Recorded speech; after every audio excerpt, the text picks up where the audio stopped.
For weeks, Iran believed it had already won. Fast boats were swarming merchant traffic.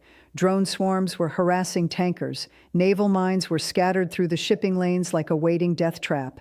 And behind all of it stood an entire network of anti-ship missile launchers buried so deep underground that conventional weapons were never supposed to reach them. Those launchers were aimed not just at ships, but at the throat of the global economy itself. And Tehran looked at that whole architecture and felt untouchable. Then the United States dropped a bomb that changed the equation. Literally. 5,000 pounds of precision-guided force slammed into Iran's hardened coastal missile sites along the Strait of Hormuz. And these were not ordinary bombs. This was a weapon so new, so powerful, and so consequential that military analysts are still trying to grasp what its combat use means for hardened underground military infrastructure everywhere. Because once a weapon like that enters the battlefield, the rules begin to change. Now look, I have been in that chair. I know what it feels like when the pressure is enormous, when the clock is ticking, when every option looks risky and every delay looks dangerous. But I also learned something in those years that I still carry with me. If your allies will not stand with you, that does not automatically mean they are weak. It may mean your strategy needs a second look. And when even your friends will not follow your lead, that tells you something important. We will come back to that in a moment. Because the honest truth is this: the measure of American strength was never just how many ships we could deploy, or how many planes we could launch, or how many threats we could issue.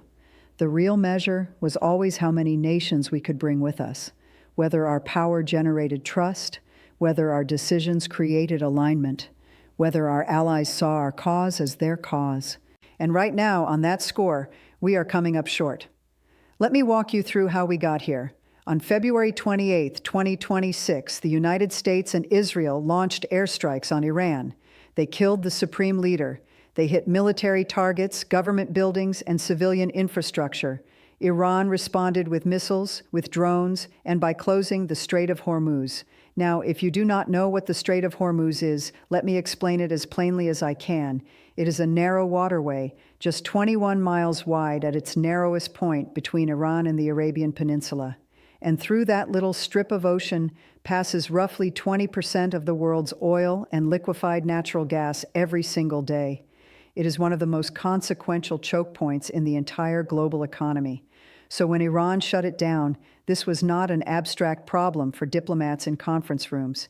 This was not just a briefing point at the Pentagon or a headline on cable television. This was the price of gasoline in Ohio, the heating bill for a family in Manchester, the fertilizer costs for a farmer in Punjab. It touched freight, food, transport, inflation, energy, and confidence all at once. The whole global economy felt it.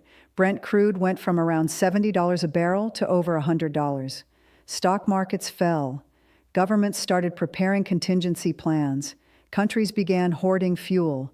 The effect was immediate because the Strait of Hormuz is not simply important. It is systemically important. It is one of those places where a regional conflict stops being regional the moment trade stops moving. Then came the ceasefire on April 8th, 2 weeks brokered by Pakistan. Then came the Islamabad talks, with Vice President Vance and Iran's foreign minister sitting across from one another for 21 hours. 21 hours of direct engagement in what many people hoped might become the opening phase of a broader diplomatic process. And then those talks failed. Iran said the United States had excessive demands and constantly changing positions. Vance said the ball was in the Iranian court.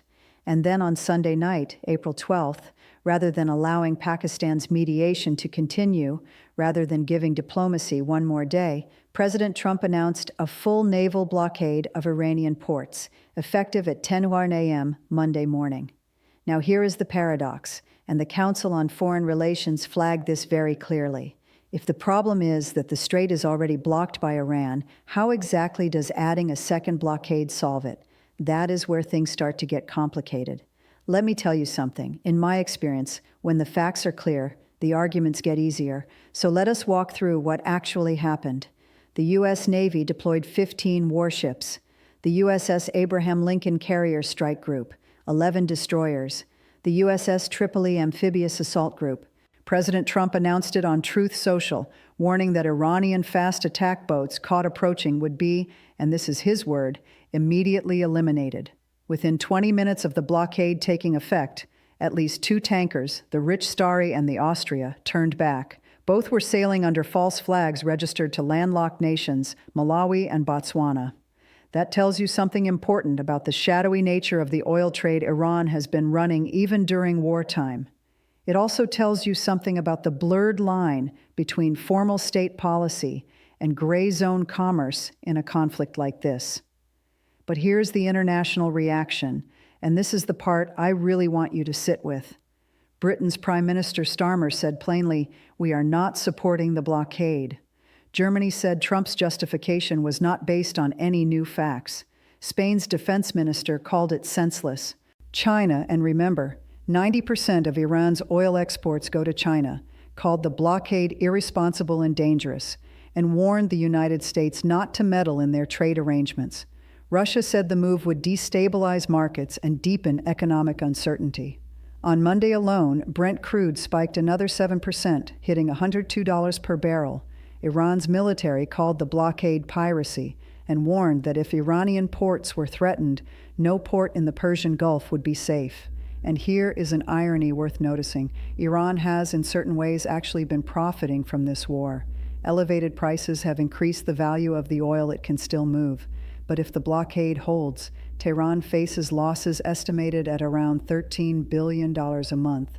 That changes the equation fast. Still, with Beijing directly in the crossfire, this is no longer just about Iran.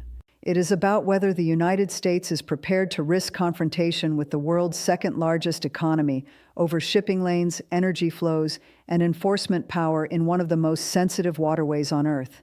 That is a question that deserves a careful answer, not a reflexive one. Now look, every president faces hard choices. I know that better than most. But the quality of leadership is not just about the choice itself. It is about how you make it, when you make it, what alternatives you have exhausted, and whether you have thought 3 moves ahead. So let us talk about what was on the table in Islamabad. Iran was reportedly willing to discuss no nuclear weapons, long-term enrichment restrictions, surrendering fissile material, and ending proxy support. In exchange, they wanted sanctions relief, war reparations, and security guarantees. Now, were those demands reasonable? Some were not. That is what negotiation is for. Negotiation is not the art of meeting only people who already agree with you. It is the art of narrowing the distance between what each side wants and what each side can live with.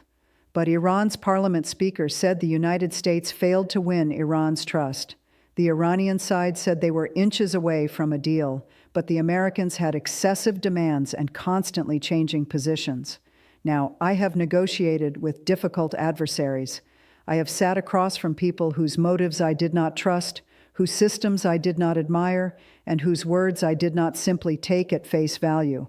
And the lesson I learned is that you have to know the difference between what sounds tough at a press conference and what can actually be achieved at the table. What troubles me here is the sequencing. A blockade is an act of war under international law. Every serious legal scholar will tell you that. And the president launched one within hours of the talks collapsing, rather than giving Pakistan time to organize a second round. Pakistan has since proposed exactly that, another round of talks, but how do you credibly negotiate while escalating military confrontation at the same time? Vice President Vance said, "The ball is in the Iranian court." But you cannot invite someone to the table while pointing a gun at their head and still call that diplomacy. That may be coercion, it may be pressure, it may be force-backed bargaining, but it is not diplomacy in the classic sense. And pretending otherwise only muddies the public understanding of what is actually happening. And here is the contradiction that bothers me most. Just last month, the administration let a Russian oil tanker pass through the Cuba blockade framework to avoid direct confrontation with Putin. But now we are risking confrontation with Beijing by blocking China-bound tankers in the Hormuz Strait. You cannot have a strategy where you back down from one adversary and strong-arm your trade partners in another theater and call that coherence. That is not leverage. That is confusing. We have got to remember something. The strength of America has never just been about the size of our military.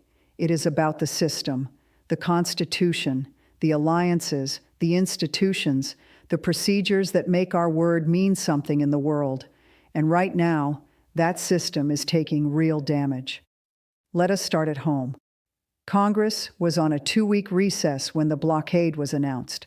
A naval blockade, which is legally considered an act of war, was declared through a social media post without congressional authorization, without a vote, without even a hearing.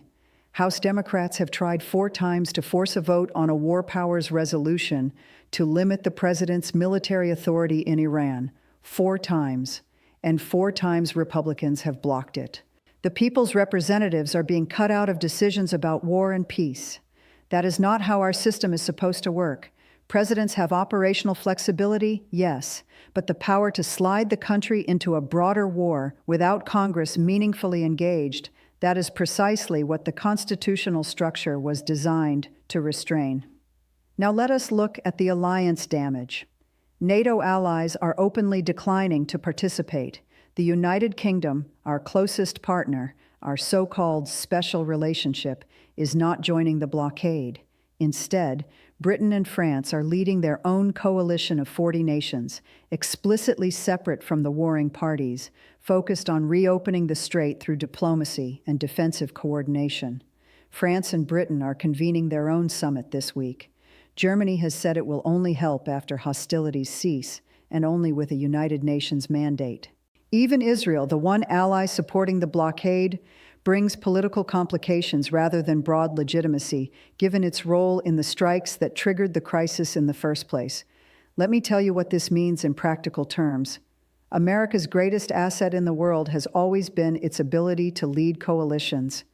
I built them in the Balkans, in trade negotiations, and in the fight against terrorism. When you cannot get Britain, France, Germany, or Japan to stand with you, you have not demonstrated strength. You have demonstrated that your strategy has failed the most basic test of diplomacy, persuading others that your cause is just, proportionate, and wise.